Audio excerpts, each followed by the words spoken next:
Good evening, guys. How are you people? Hope you people are fine. I'm Nasir. I'm your physics teacher, and I have decided to teach you physics from basics. इसीलिए हम class 9 से start कर रहे हैं और जैसा कि mention है चैनल पे कि हम 9th 10th 11th 12th NEET और JEE के लिए भी कोचिंग करवाने की कोशिश करेंगे। फ्री कोचिंग करवाने की कोशिश करेंगे, लेकिन स्टार्ट हम बेसिक से ही करने वाले हैं। इट वॉन्ट बी पॉसिबल कि हम सब क्लासेस के वीडियोस अपलोड करें, तो that's why we have started from 9th and we will try to reach on other classes as soon as possible. तो सबसे पहले हम 9th से स्टार्ट करेंगे, क्योंकि 9th में ही एक्चुअल देखा जाए अगर तो ब्रांचेस आ जाती हैं फिज़िक्स, केमिस्ट्री और बायोलॉजी की। तो अभी तक आपने 8th में जो कुछ पढ़ा हुआ है वो आप साइंस पढ़ते थे, लेकिन अब आप के जो 9th के सिलेबस में है उसमें फ़िज़िक्स अलग हो जाता है और केमिस्ट्री और बायोलॉजी। तो फिज़िक्स सबसे पहले होता क्या है, लेट्स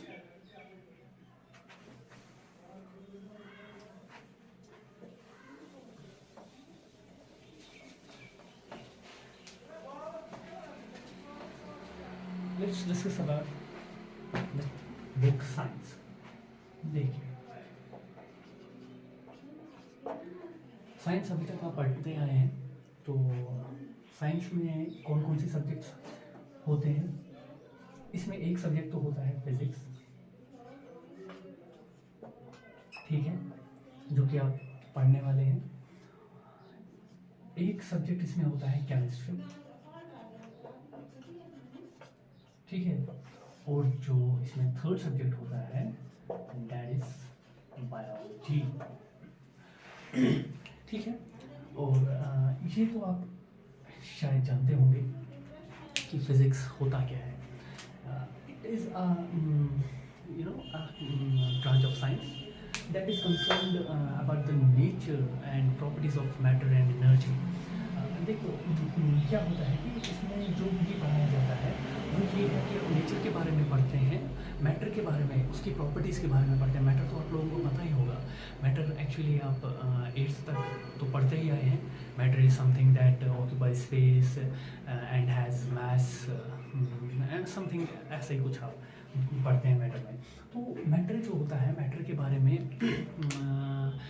आपको मैटर की प्रॉपर्टीज़ के बारे में पढ़ना होता है, और आपको एनर्जी के बारे में। एनर्जी भी तो आप जानते ही होंगे, लेकिन हम ट्राई करेंगे कि आपको मैटर और एनर्जी फिर से सिखाया जाए। हम बिल्कुल बेसिक से स्टार्ट कर रहे हैं ताकि कॉन्सेप्ट्स क्लियर हो। और असल में होता क्या है कि जो बेसिक्स हमारे क्लियर नहीं होते हैं, इनकी वजह से हम बड़े बड़े एंट्रेंस एग्जामिनेशंस जो होते हैं वो अक्सर क्वालिफाई नहीं कर पाते। उसका मेन रीज़न होता है द कॉन्सेप्ट्स। तो बेसिक उसका क्लियर होना चाहिए। बेसिक अगर आपको क्लियर है then you can easily qualify in any examination. तो सबसे पहले आप देखिए फिजिक्स तो क्या है, ब्रांच है नेचर, ब्रांच है साइंस की, जो कि ये एक ब्रांच है साइंस की जो कि हमें नेचर के बारे में, जिसमें हम नेचर के बारे में पढ़ते हैं, प्रॉपर्टीज़ ऑफ मैटर के बारे में, मैटर की प्रॉपर्टीज़ पढ़ते हैं, और हम इसमें एनर्जी की प्रॉपर्टीज़ पढ़ते हैं। What is chemistry? केमिस्ट्री जो इसमें है, केमिस्ट्री में हम chemical reactions and all that वो पढ़ते हैं, ठीक है। और बायोलॉजी में तो आप जानते ही होंगे, इसमें आप लाइफ के बारे में पढ़ते हैं। तो हालांकि हमें इन दो सब्जेक्ट्स के लिए अभी नहीं जाना है, हम अपने ही पर्टिकुलर सब्जेक्ट पे डिस्कस करेंगे। तो फिज़िक्स में आपके सिलेबस के मुताबिक आपका पहला चैप्टर मोशन आता है। तो मोशन में आप लोगों ने थोड़ा तो पढ़ा ही होगा, तो आप हम स्टार्ट करेंगे बेसिक से। तो पहले हम देख लेते हैं कि मोशन में आपका फर्स्ट टॉपिक क्या होगा।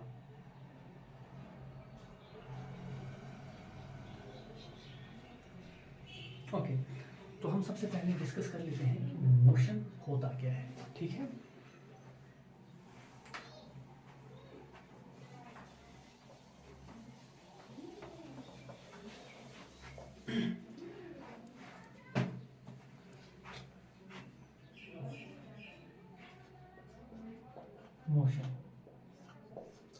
Is motion. मोशन एक्चुअली में सिंपली ऑब्जेक्ट का पॉइंट, किसी पॉइंट से या किसी प्लेस से दूसरी प्लेस तक जाने को हम कहते हैं that the body is in motion, कि ऑब्जेक्ट एक मोशन में है। मोशन है क्या इसमें, कि मोशन जो है एक पॉइंट से दूसरे पॉइंट तक जाने में जो हमारा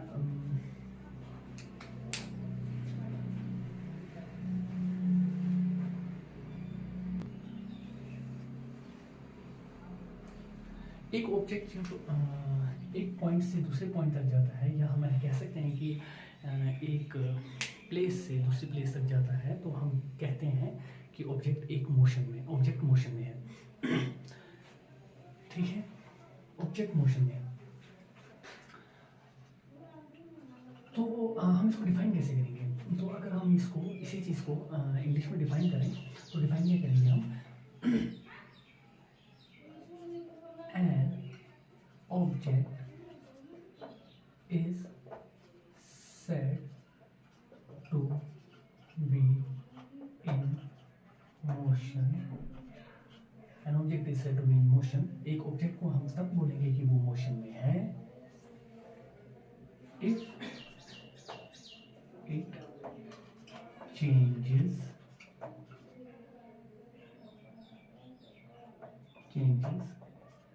its position with respect to its surroundings। क्या मतलब है इस बात का? देखो, इसमें जो ये विद रिस्पेक्ट टू वर्ड, यहाँ पे कुछ ये वर्ड्स यूज़ किए हैं, विद रिस्पेक्ट टू हमने यहाँ पे यूज़ किया है। इसका क्या मतलब है? ये देखिए, ऑब्जेक्ट कहीं पे एक, जैसे कि मान लें आपके पास एक ऑब्जेक्ट है, ये ब्लॉक है, ठीक है। ब्लॉक क्या है? यानी कि एक लकड़ी का टुकड़ा है, ठीक है। तो ये आपने किसी जगह पे रखा हुआ है, कहीं पे भी है ये। इसके आसपास आप ऐसा मान लो कि यहाँ पे, जैसे कि यहाँ पे एक पेड़ था, ठीक है, यहाँ पे एक पेड़ था, ये किसी रोड पे खड़ा है और यहाँ से और भी पेड़ हैं, ठीक है, लेकिन ये ऐसे खड़ा है यहाँ पे। आप इसको मूव कर रहे हैं एक पॉइंट से दूसरे पॉइंट तक, ठीक है, यानी कि आप इसको यहाँ से उठाकर यहाँ पे लेके जा रहे हैं। तो इससे क्या होगा? देखो, इसके सराउंडिंग में, यानी कि इसके इर्द गिर्द आसपास में क्या था? पेड़ थे। अब आप ये मान लो कि अब जब ये यहाँ से यहाँ तक जा रहा है तो वही पेड़ तो नहीं रहेंगे ना। ये भी हो सकता है कि पेड़ वहाँ पे हों, लेकिन यही पेड़ तो नहीं वहाँ पे होगा ना। प्लेस चेंज हो रही है ना, एक पॉइंट से दूसरे पॉइंट पे जा रहा है।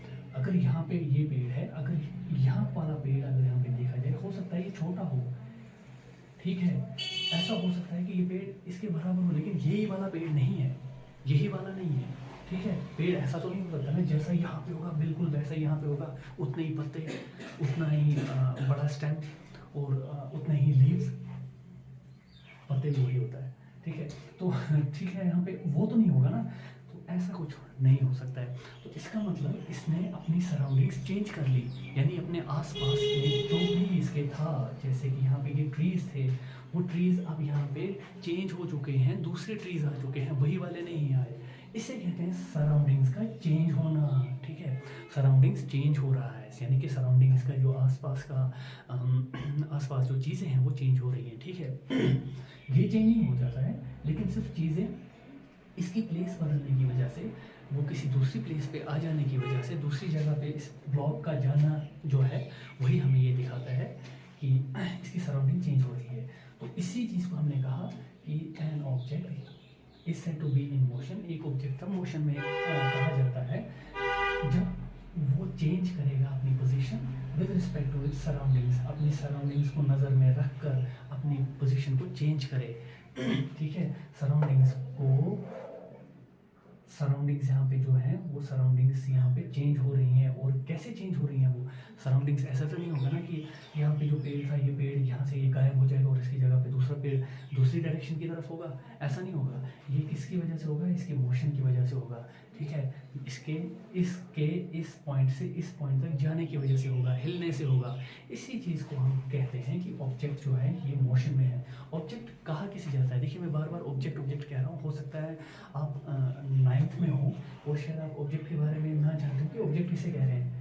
तो ऑब्जेक्ट यहाँ पे कोई भी चीज़ जिस चीज़ के बारे में आप बात कर रहे हैं, जैसे यहाँ पे मैंने एक वुडन ब्लॉक लिया है। वुडन ब्लॉक हम किसे कहते हैं, वुडन ब्लॉक हम कहते हैं कुछ लकड़ी का कोई टुकड़ा है, ठीक है, जो कि क्यूबॉइडल शेप का होता है, ठीक। तो उसे हम वुडन ब्लॉक कहते हैं। तो इसको हम मूव कर रहे हैं, ठीक है, एक पॉइंट से दूसरे पॉइंट तक इसको हम मूव कर रहे हैं, तो इसको हम ऑब्जेक्ट कहते हैं। ऐसे ही आप और भी एग्जांपल्स ले सकते हैं, जैसे कि ये मार्कर, ठीक है, ये मार्कर आप यहाँ पे रखेंगे और यहाँ से इसको मूव करके यहाँ लेके जाएंगे। This is also an object, ठीक है, इसको भी ऑब्जेक्ट। आप इन जनरल किसी भी चीज़ के लिए ऑब्जेक्ट यूज़ करते हैं, ठीक है, चाहे वो वुडन ब्लॉक हो, चाहे वो मार्कर हो, या चाहे वो आपका स्कूल बैग हो, या चाहे वो आप खुद ही क्यों ना हो, ठीक है।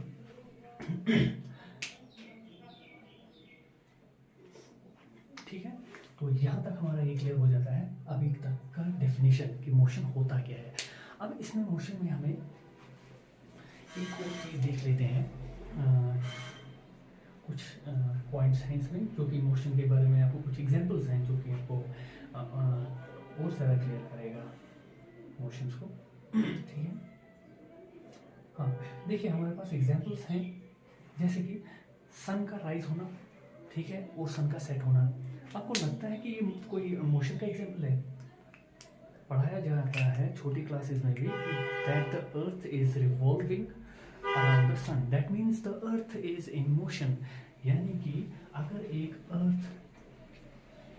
आपके पास एक प्लैनेट है जो कि एक स्टार के अराउंड या स्टार के अबाउट क्या कर रहा है, रिवॉल्व कर रहा है, तो सीधी सी बात है वो मोशन ही होगा ना, ठीक है। तो इसका मोशन यानी कि सन का सेट होना या राइज होना वो डिपेंड किस पे करता है, वो डिपेंड करता है प्लैनेट के मोशन पर, ठीक है। तो प्लैनेट का मोशन जो है ये हमें यही दिखाता है, प्लैनेट का मोशन, कि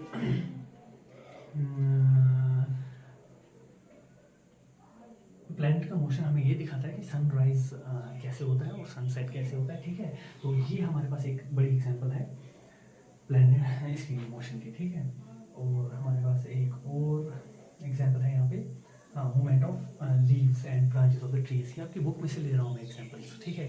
तो क्या है यही कि अगर ऑब्जेक्ट मूव कर रहा है तो आपको पता है कि जो भी यहाँ पे आपके आसपास में जो भी पेड़ होंगे, पौधे होंगे वगैरह होंगे, वो मूवमेंट में आ जाते हैं। दैट मीन्स कि वो पीछे जाने लगते हैं। आप आगे की तरफ जा रहे हैं, जिस डायरेक्शन में आप जाएंगे आपके पीछे वाले डायरेक्शन में वो मूव करने लगते हैं, ठीक है। अगर आप आगे जा रहे हैं तो वो पीछे जाएंगे, अगर आप पीछे जा रहे हैं तो वो आपके आगे जाएंगे, ठीक है। ये एक तरीका होता है, ऐसा मतलब इसमें होता रहता है, ठीक है। तो ये होता क्या है, ये मोशन, इससे हमें ये पता लगता है कि मोशन हो रही है हमारी। देखो आपके जो सराउंडिंग में ये पेड़ पौधे हैं कंटिन्यूसली चेंज हो रहे हैं और आप भी एक पॉइंट से दूसरे पॉइंट तक जा रहे हैं, तो आप मोशन में हुए ना, ठीक है। तो आप मोशन में क्या कहते हैं उसको, कि आप मोशन में हैं, ठीक है। अच्छा, एक और एग्जाम्पल लेते हैं यहाँ पे हम।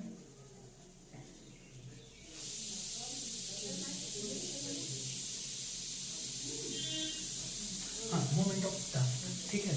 मोमेंट ऑफ टास्क क्या है कि अगर कभी ज़्यादा हवा चल रही होगी तो उसमें जो भी डस्ट पार्टिकल्स होते हैं उनका मूवमेंट होना, या और भी चीज़ें जैसे कि हम कह सकते हैं, कुछ एग्जांपल लें अगर हम बड़ी बड़ी ये ईंटें हों, एग्जांपल के तौर पे ले लो, ईंटें उड़ने लग जाएं। आप ऐसा मान लो कि ईंटें उड़ने लग जाएं, तो हवा की वजह से जो ईंटें उड़ती हैं उन्हें क्या कहेंगे कि वो मोशन में आ गई ना। जैसे कि आप ईंट को ही मान लो, यानी कि ब्रिक, ठीक है, वो ही मान लो। अगर ये हवा के साथ उड़ती है और दूसरी प्लेस पे चले जाती है, ठीक है, उड़ के जाती है या चल के जाए, जैसा भी मतलब चल के मेरा मतलब है कि स्लाइड होके जाए, जैसे भी जाए, लेकिन एक पॉइंट से दूसरे पॉइंट तक जाए, तो मोशन हुई ना। सराउंडिंग चेंज हो रही है ना, यहाँ पे कहीं कुछ और सराउंडिंग होगी, ये कुछ कोई और प्लेस होगी। अब यहाँ पे जो ये पहुँचा ये कोई और प्लेस है, ठीक है। तो इसे हम मोशन कहते हैं, ठीक है, ये मोशन में आ गया, ठीक है। मोस्ट ऑफ द, हाँ ठीक है, मोस्ट मोशन, ओके ठीक ठीक। तो अब आपको यहाँ पे अब हम पढ़ते हैं motion along a straight line. देखिए हम स्टार्ट करेंगे, किया है हमने बेसिक से, तो बेसिक से ही पहले क्लियर करेंगे, इसीलिए मैं ज़्यादा टाइम दे रहा हूँ इस वक्त, ठीक है। तो motion in a straight line, motion in a straight line क्या है, ठीक है, यानी कि मोशन का स्ट्रेट लाइन में होना। मोशन तो डिफरेंट टाइप्स के होते हैं ना, ये ज़रूरी तो नहीं कि आप स्ट्रेट लाइन में ही चलेंगे, ठीक है। मोशन आप सर्कुलर मोशन में भी जा सकते हैं, जैसा कि यहाँ पे मैंने दिखाया, ठीक है। Motion can be in a straight line, जैसे कि इस पॉइंट से इस पॉइंट तक जाना, कोई भी ऑब्जेक्ट के लिए, ठीक है। ऑब्जेक्ट आप तो समझ गए होंगे ना, ऑब्जेक्ट कोई भी चीज़, ठीक है। तो इस ऑब्जेक्ट का यहाँ से यहाँ तक पहुँचना, ठीक है, इसको क्या कहेंगे, ये तो मोशन में है। लेकिन एक स्ट्रेट लाइन में जाना, इसको हम कहते हैं मोशन इन स्ट्रेट लाइन, ठीक है। हम इसको लीनियर मोशन भी कहते हैं, लेकिन आपके बुक के हिसाब से मैं चल रहा हूँ, तो ये मोशन इन स्ट्रेट लाइन है, ठीक है। एक स्ट्रेट लाइन में मोशन का होना, एक पॉइंट से दूसरे पॉइंट तक जाना। लेकिन अगर आपके पास ऐसा हो कि आपके पास यही ब्लॉक हो, लेकिन आप इसको कंटिन्यूसली ऐसे सर्कुलर पाथ में घुमाते हैं, ठीक है, ये एक पॉइंट से आता है फिर वापस इस पॉइंट तक, या ऐसा मान लो कि यहाँ से यहाँ तक जाता है, तो ये लीनियर तो नहीं है ना। लीनियर क्यों नहीं है, क्योंकि ये स्ट्रेट लाइन में मोशन नहीं हो रही है, मोशन हो रही है, लेकिन ये यहाँ पे देखिए कर्व पाथ बना रहा है, और यहाँ पे देखिए कंटिन्यूस, यहाँ पे देखिए यहाँ पे सर्कुलर पाथ बना रहा है। तो ये है सर्कुलर मोशन, ये है लीनियर मोशन। ऐसे ही बहुत तरीके की मोशन हो सकती है, जैसे कि आपके पास है एक ब्रेक है या ब्लॉक है, वुडन ब्लॉक, इसका मोशन ऐसे भी आप कर सकते हैं, ऐसा भी ले सकते हैं, ठीक है। डिफरेंट वेज हैं आपके पास मोशन के, लेकिन अभी के लिए हमें ये पढ़ना है motion in straight line, straight line में मोशन कैसे होता है, ठीक है। ओके, तो आपके पास एग्जाम्पल के तौर पर मैं ये ब्लॉक का ही एग्जाम्पल लेता हूँ, ठीक है। और ये एक स्ट्रेट पाथ है, स्ट्रेट पाथ है, ठीक है, ये एक स्ट्रेट पाथ है, okay, this is a straight path. Let us consider that the object is at some position, कोई भी पोजीशन रख लो, इसका नाम कुछ रख लो। आपकी बुक में एक एग्जाम्पल है, वहाँ पे इसका पोजीशन के नेम भी दिए हुए हैं। मैं इसलिए ये वाले नेम्स यूज़ कर रहा हूँ ताकि आपको पढ़ने में आसानी हो। पढ़ेंगे तो आप बुक ही ना, तो आप यही वाले एग्जाम्पल, यही वाले नाम भी यूज़ करते हैं। देखिए यहाँ पे ब्लॉक तो नहीं लिया हुआ है, ये ब्लॉक मैं आपको समझाने के लिए दे रहा हूँ। तो यहाँ पे पॉइंट ओ है आपके पास, ठीक है, पॉइंट ओ इसमें लिखा हुआ है। ये जीरो से स्टार्ट कर रहा है। देखो यहाँ पे जो मैंने कहा ना, ये with respect to surroundings, with respect to surroundings ये है कि किसी चीज़ को मैं तो आप नज़र में रखोगे ना, जब आप मोशन कर रहे हो, आप ऑब्जेक्ट मोशन में है, किसी चीज़ को नज़र में रख के ही तो आप बोलोगे कि हाँ ये इस जगह से यहाँ तक गया। कोई चीज़ तो नज़र में रखोगे ना। जैसे कि आपके पास एग्जाम्पल में एक और लेता हूँ कि आपके पास एक कार है और आप कार में ट्रैवल कर रहे हो, ठीक है। तो जैसे ही आप कार में ट्रैवल करते हैं, एग्जाम्पल आप अपने घर के गेट से ट्रैवल कर रहे हैं, ठीक है, और आपको एक दुकान तक जाना है, तो आपको कैसे पता लगेगा कि आप मोशन में हैं, क्योंकि आपका सराउंडिंग चेंज हो रहा है। आप कहाँ पे हैं, गेट पे थे अपने घर के, अब आप दुकान पे जा रहे हैं, ठीक है। तो जो यहाँ पे आपके घर के सामने जो आपका गेट है, वहाँ से आप कहते हैं कि दुकान जो है वो एग्जाम्पल 10 किलोमीटर दूर है, ठीक है। कैसे कहा आपने 10 किलोमीटर दूर है, कहीं से तो मेजर किया होगा ना आपने, कहाँ से मेजर किया आपने, you have measured it from the gate of your house, और we can say the point where, जहाँ पे आपकी गाड़ी खड़ी थी, ठीक है, वेयर यू वर स्टैंडिंग, और where your car is present, okay. तो वहाँ पे ही स्टैंड किया है कार ने, और यार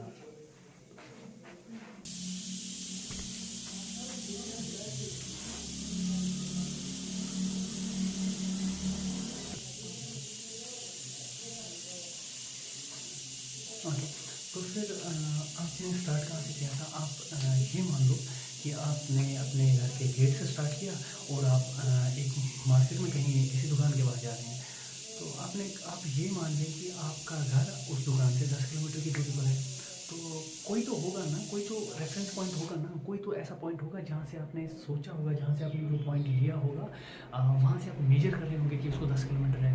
ऐसा तो नहीं है कि वो दुकान जो है वो हर किसी पॉइंट से, हर किसी जगह से 10 किलोमीटर दूर होगी, ऐसा तो नहीं है। वो तो क्या कहेंगे आप कि मेरे घर से, यानी आपके घर से वो 10 किलोमीटर की दूरी पर है। आप ये नहीं कहेंगे कि किसी और के जो आपके घर से और ज़्यादा दूर है, शायद हो सकता है कि वो 10 किलोमीटर हो, लेकिन मैं कह रहा हूँ कि ऐसा ज़रूरी नहीं कि वो 10 किलोमीटर ही हो।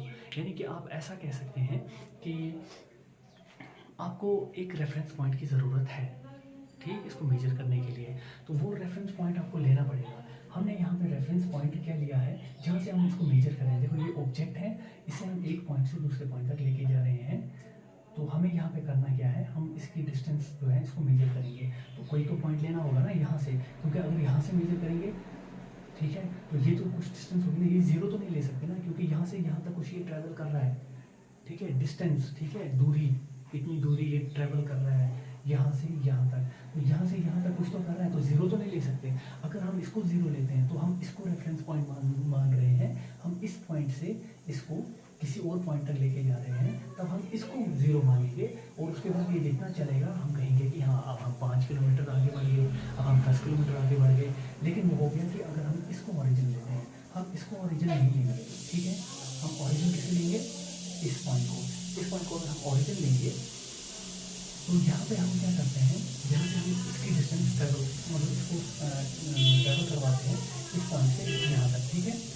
देखो ये हम मान लेते हैं कि ये ज़ीरो यहाँ पे, ठीक है, अपनी जगह पर है, हम यहाँ से ही मेजर कर रहे हैं। तो यहाँ पे मान लेते हैं हम ये 5 किलोमीटर है। कितना है, 5 किलोमीटर। ये है 10, ये है 15, ये है 20, this one is 25, this is 30, ठीक है।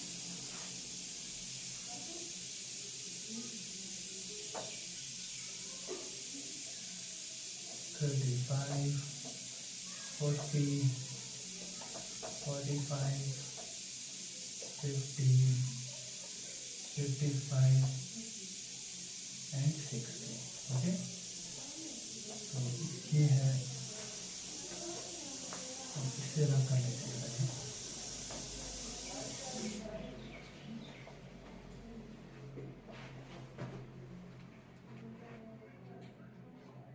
ठीक है। तो ये ऑब्जेक्ट आपका यहाँ पे है। हाँ देखो इसका हमने रखा हुआ है कि 35 पे पॉइंट बी है एंड 25 पे पॉइंट सी है, ठीक है। ये 3 पॉइंट्स हैं। अब यहाँ पे आपको मैं कॉन्सेप्ट एक सिखाना चाहता हूँ, यहाँ पे आपको मैं सिखाना चाहता हूँ कि डिस्टेंस और डिस्प्लेसमेंट में क्या फ़र्क होता है। देखो इस पॉइंट को आप यहाँ पे पॉइंट ओ पे रखा हुआ है, इस ऑब्जेक्ट को आप इस ऑब्जेक्ट को लेके जा रहे हैं पॉइंट सी तक, ठीक है। मैं आपसे पूछ रहा हूँ कि अगर आप पॉइंट ओ से ऑब्जेक्ट को पॉइंट सी तक लेके जा रहे हो तो कितनी डिस्टेंस ट्रैवल होगी। आप मान लो कि ये सब किलोमीटर्स में है, ठीक है, 0 किलोमीटर, 5, 10, 15 किलोमीटर, 20 किलोमीटर, ऐसे ही 60 किलोमीटर्स है यहाँ तक की डिस्टेंस, ठीक है, टोटल। तो ये इन किलोमीटर्स आप रख लो, ठीक है। तो यहाँ पे आप बोलो कि ओ से पॉइंट सी तक कितने किलोमीटर्स होंगे। ऑब्वियसली सबका आंसर 25 ही होने वाला है, ठीक है, 25 किलोमीटर्स।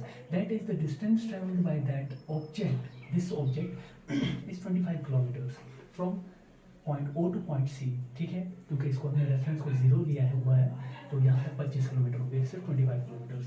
अब आप मुझे ये बोलो कि अगर इसी पॉइंट को मैं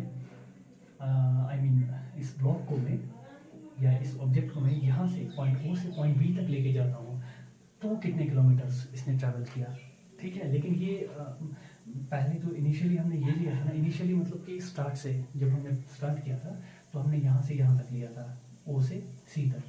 अब हम ले रहे हैं ओ से बी तक, तो obviously your answer would be 35 kilometre. What about this from point O to point A? Point O से पॉइंट ए तक कितना होगा 60 किलोमीटर। ठीक है, बिल्कुल इजी है, आप पहुँच सकते हैं ये। अब यहाँ पे क्या है कि अब मैं ये कहता हूँ कि ये ऑब्जेक्ट जो है इसे हम यहाँ पॉइंट ओ से लेके जा रहे हैं पॉइंट बी तक, और फिर उसके बाद लेके जाएंगे पॉइंट सी तक। कहाँ तक लेके जाएंगे? पॉइंट बी तक पहले लेके जाएंगे, उसके बाद देखो कैसे, यहाँ से यहाँ तक, फिर यहाँ से ही यहाँ तक, ऐसे। ठीक है, ऐसे लेके जा रहे हैं हम। तो इसने टोटल डिस्टेंस कितनी कवर की होगी आपके हिसाब से? सीधी सी बात है, आप सबका आंसर ये होगा कि 0 से बी तक पहले इसने 35 किलोमीटर लिया, 35 किलोमीटर इसने ट्रैवल किया। फिर उसके बाद यहाँ से 35 से 25 तक कितने किलोमीटर कितने ट्रैवल हुए? 35 से यहाँ तक, यानी कि 25 पॉइंट सी तक। 25 नहीं देखना है आपको, पॉइंट सी देखो कितने किलोमीटर हो गए, किलोमीटर्स कितने हो गए? 25 से यहाँ तक 5 किलोमीटर, यहाँ से यहाँ तक 5 किलोमीटर, तो टोटल 10 किलोमीटर हुए ना बीच में।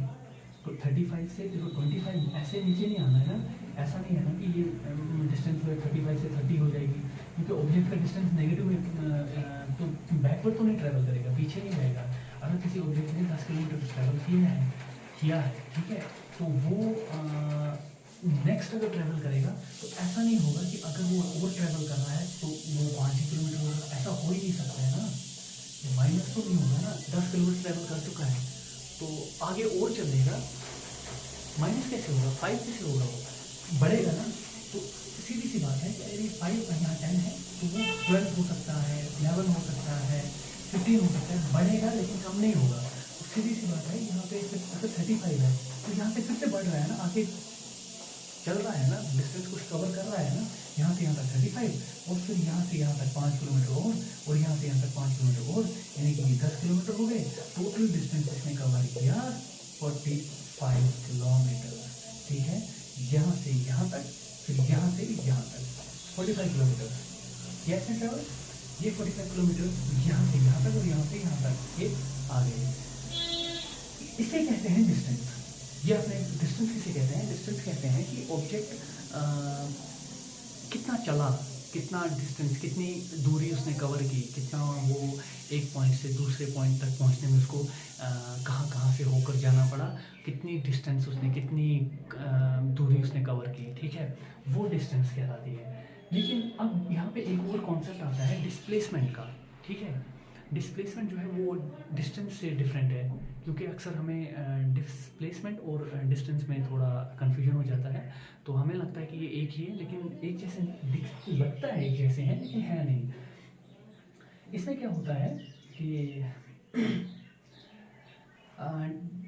डिस्प्लेसमेंट डिस्टेंस जो होती है वो है total distance travel by an object. Object total जितनी ज़्यादा डिस्टेंस, जितनी टोटल में जितनी डिस्टेंस कवर करेगा या जितनी दूरी कवर करेगा उसको हम डिस्टेंस कहते हैं। ठीक है, यहाँ से यहाँ तक, यहाँ से यहाँ तक टोटल डिस्टेंस कितनी होगी? यहाँ से यहाँ तक की 35 किलोमीटर, यहाँ से यहाँ तक की 10 किलोमीटर। 25 और 35 के बीच में डिफरेंस कितना है?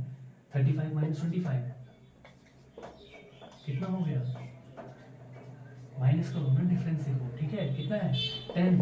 वही 10 मैंने प्लस किया यहाँ पे। ठीक है, क्योंकि 45 किलोमीटर हो गया टोटल, और टोटल डिस्टेंस जो इसने दूरी कवर की। ठीक है, तो वो हो गया हमारे पास 45 किलोमीटर्स। लेकिन अब हमें जो क्वेश्चन है वो क्वेश्चन है डिस्प्लेसमेंट का। डिस्प्लेसमेंट का जब भी क्वेश्चन आए, डिस्प्लेसमेंट में आपको सिर्फ ये देखना है कि आपका जो स्टार्टिंग पॉइंट है, स्टार्टिंग पॉइंट मतलब कि जिसे हम इनिशियल पॉइंट कहते हैं। स्टार्टिंग पॉइंट क्या है कि जहाँ से आप स्टार्ट कर रहे हैं, ऑब्जेक्ट की मोशन जहाँ से आप स्टार्ट कर रहे हैं उसे हम स्टार्टिंग पॉइंट कहते हैं, या हम इसे इनिशियल पॉइंट कह सकते हैं। क्या कहते हैं? इनिशियल। ठीक है, ये इनिशियल पॉइंट है जहाँ पे ऑब्जेक्ट डिस्टेंस कुछ ट्रैवल करके जहाँ पे भी फिर उसके बाद पहुँचता है उसे हम फाइनल पॉइंट कहते हैं। देखो, पहले हमने रखा था पॉइंट सी पे ऑब्जेक्ट गया, मान लो पहले वाली बात को छोड़ो, मान लो ऑब्जेक्ट ओ से निकला, सी पे गया, बस सी पे रुक चुका है। अब की बात सी पे मान लो कि ये रुक गया सी पे, तो हम सी को मानते हैं फाइनल पॉइंट। क्या कहते हैं? Final point. ठीक है, तो अब हम इसको फाइनल पॉइंट कहते हैं। अब अगर आप ऐसा मान लो कि पॉइंट ओ से ऑब्जेक्ट निकला तो पॉइंट बी पे जाके रुक गया, ठीक है। पॉइंट बी को हम क्या कहेंगे, पॉइंट बी को कहते हैं फिर उस पर कहेंगे पॉइंट बी इसका फाइनल पॉइंट होगा, ठीक है। अब अगर पॉइंट ओ से निकले और पॉइंट ए तक जाए, ये मैं पूछ रहा हूँ आपसे कि अगर पॉइंट ओ से ऑब्जेक्ट निकले पॉइंट ए तक जाए तो हम इसे क्या कहेंगे, इस पॉइंट ए को कहेंगे ये इसका फाइनल पॉइंट है, क्योंकि आखिरकार ये यहाँ पे पहुँचा, अब और कहीं नहीं जा रहा है ये, ठीक है, और कहीं नहीं जा रहा है, बस यहाँ पे ही रुक गया, ठीक है। तो इसको फाइनल पॉइंट कहेंगे।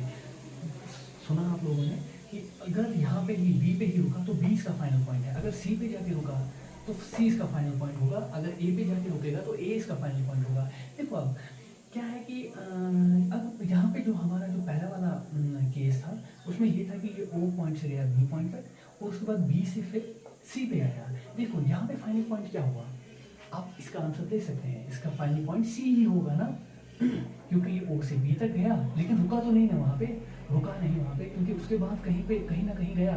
रुकने का मतलब ये नहीं है कि ये क्योंकि यहाँ वापस आने के लिए तो रुकना होगा उसको। अगर आप गाड़ी की बात करोगे, गाड़ी यहाँ पे आके तो रुकेगी ना, उसके बाद ही तो यहाँ पे आएगी। ऐसा तो हो नहीं सकता कि इस डायरेक्शन में ट्रैवल कर रही होगी तो बगैर रुके, या आप ऐसे कह सकते हैं कि टर्न होके आए, लेकिन हम टर्न होके जो टर्न होके गाड़ी आए उसके बारे में हम बात नहीं कर रहे हैं, क्योंकि हम लीनियर मोशन के बारे में बात कर रहे हैं। लीनियर मोशन में कोई भी वो सर्कुलर कर्व या पाथ का स्ट्रेट लाइन से हटकर कुछ और उसकी शेप होना, उसके बारे में नहीं पढ़ रहे हैं। हम एक स्ट्रेट लाइन में पाथ के बारे में, स्ट्रेट लाइन पाथ के बारे में पढ़ रहे हैं। तो उसके लिए हमारे पास ऑब्जेक्ट यहाँ से ट्रैवल कर रहा है, यहाँ तक आ गया, अब यहाँ से वापस यहाँ तक आ रहा है, तो इससे हम क्या कहते हैं कि ऑब्जेक्ट एक स्ट्रेट लाइन में ट्रैवल कर रहा है। तो इसको यहाँ से यहाँ तक आने के लिए रुकना तो होगा, लेकिन यहाँ पे ही नहीं रुका, फिर उसके बाद यहाँ पे आया, इस पॉइंट पे आया। कहने का वो मतलब है, रुकने का मतलब ये है कि यहाँ से फिर उसके बाद यहाँ पे आ गया, बस ये इसका फाइनल पॉइंट है, यहाँ से कहीं नहीं गया ऑब्जेक्ट, ठीक है। तो इसको हम फाइनल पॉइंट कहते हैं, क्योंकि यहाँ पे आके ऑब्जेक्ट रुक गया, अब कहीं नहीं जा रहा है। यहाँ पे आके अगर रुका भी होगा लेकिन वापस तो आ रहा है ना, यहाँ पे आके हम मान रहे हैं कि ऑब्जेक्ट कहीं नहीं जा रहा है, तो दैट्स द फाइनल पॉइंट, ठीक है। जब भी इनिशियल पॉइंट और फाइनल पॉइंट के बीच में आपको क्या करना है, एक स्ट्रेट लाइन ड्रॉ करो, ठीक है, जो इनके बीच में शॉर्टेस्ट डिस्टेंस होगी, यानी कि इनिशियल पॉइंट और फाइनल पॉइंट के बीच में जो सबसे कम दूरी होगी उसे हम डिस्प्लेसमेंट कहते हैं, ना कि ऑब्जेक्ट ने कितना डिस्टेंस ट्रैवल किया है, कितनी ज़्यादा दूरी तय की हुई है, ट्रैवल की हुई है। देखो कहने का क्या मतलब है, आप पॉइंट ओ से लेके जा रहे हैं ऑब्जेक्ट को पॉइंट बी तक, ठीक है, तो आप 35 किलोमीटर्स ट्रैवल कर रहे हैं, ठीक है, ये डिस्टेंस है। उसके बाद आप यहाँ से सी पे जा रहे हैं, सीधी सी बात है कि आप डिस्टेंस 45 किलोमीटर्स ट्रैवल कर रहे हैं, ठीक है, 45 किलोमीटर्स, क्योंकि यहाँ से यहाँ तक जाना फिर यहाँ से यहाँ तक जाना, 35 + 10 तो 45 किलोमीटर्स हो गए। लेकिन ये वाला पॉइंट, आप डिस्प्लेसमेंट की अगर हम बात करें, ठीक है, ये तो हुई डिस्टेंस, ये क्या है, डिस्टेंस। अब हम अगर डिस्प्लेसमेंट की बात करें, डिस्प्लेसमेंट होगा किसके बराबर होगा, आप लोग कह सकते हैं जो कि फाइनल पॉइंट और इनिशियल पॉइंट के बीच में दूरी होगी, ठीक है, ठीक वही होगी डिस्प्लेसमेंट। क्या होगी डिस्प्लेसमेंट, देखो ये 25 है, यहाँ पे 0 है, ठीक है, दोनों का डिफरेंस कितना होगा, 25 - 0 कितना है वो 25, तो 25 किलोमीटर यहाँ से यहाँ तक 25 किलोमीटर से दूर है ना, ठीक है, तो यहाँ से यहाँ तक 25 किलोमीटर दूर है, तो ये है 25 किलोमीटर्स। तो डिस्प्लेसमेंट हमारे पास 25 किलोमीटर्स है, shortest distance between the initial point and the final point, उसी को हम डिस्प्लेसमेंट कहते हैं, ठीक। और डिस्टेंस जो है वो कंप्लीट है यहाँ से टोटल पाथ ट्रेवल्ड, ठीक है, कितना पाथ इसने टोटल ट्रेवल किया हुआ है, यहाँ से यहाँ तक, फिर यहाँ से यहाँ तक 35 किलोमीटर, यहाँ से यहाँ तक 10 किलोमीटर, और 35 + 10 हो गए 45 किलोमीटर्स, ठीक है। अब जो शॉर्टेस्ट डिस्टेंस है वो 25 किलोमीटर्स है, दैट इज डिस्प्लेसमेंट, ठीक है।